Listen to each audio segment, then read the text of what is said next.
de notre joie encore de nous retrouver sur ce plateau.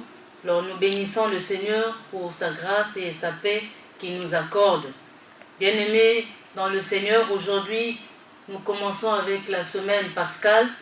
Alors, année après année, les chrétiens célèbrent la commémoration des derniers jours du Seigneur Jésus-Christ, le Sauveur.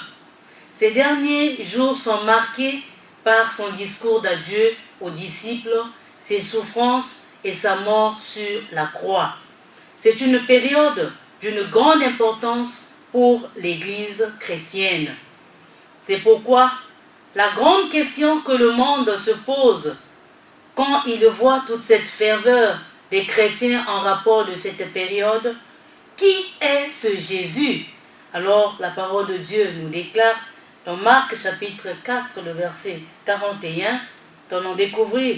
Ils furent saisis d'une grande frayeur. Ils se dirent les uns aux autres, quel est donc celui-ci à qui obéissent même le vent et la mer?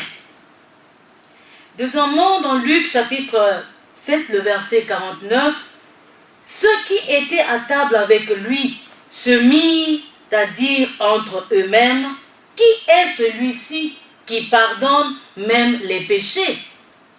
Matthieu chapitre 21, le verset 10, lorsqu'il entra dans Jérusalem, toute la ville fut émue et l'on disait, qui est celui-ci? Alors, bien-aimés dans le Seigneur, tout au long de cette semaine, nous allons considérer les affirmations que Jésus a faites sur sa propre personne. Ce seront les réponses à notre question. Qui est ce Jésus? Jésus est la lumière du monde. Jésus est la porte et le chemin. Jésus est la vérité et la vie. Jésus est le bon berger. Jésus est le vrai cep. Et enfin, Jésus est la résurrection et la vie. Alors, pour aujourd'hui, bien-aimés dans le Seigneur, nous allons partager ce sous-thème qui est intitulé « Jésus est la lumière du monde ». Et nous avons comme texte biblique Jean chapitre 8, le verset 12. Lisons. Jésus leur parla de nouveau et dit, « Je suis la lumière du monde. Celui qui me suit ne marche pas dans les ténèbres, mais il aura la lumière de la vie. » Amen. La lumière est l'ennemi et le vainqueur de l'obscurité. Avant la lumière, c'est l'obscurité qui est présente. Mais quand vient la lumière, les ténèbres s'effacent. Le rôle de l'obscurité est de voiler, de cacher les choses afin d'empêcher les gens de les voir. Tandis que le rôle de la lumière consiste à éclairer, à dévoiler, à révéler, à faire paraître les choses telles qu'elles sont. Où Jésus dit, « Je suis la lumière du monde ». Cela sous-entend que celui qui éclaire le monde.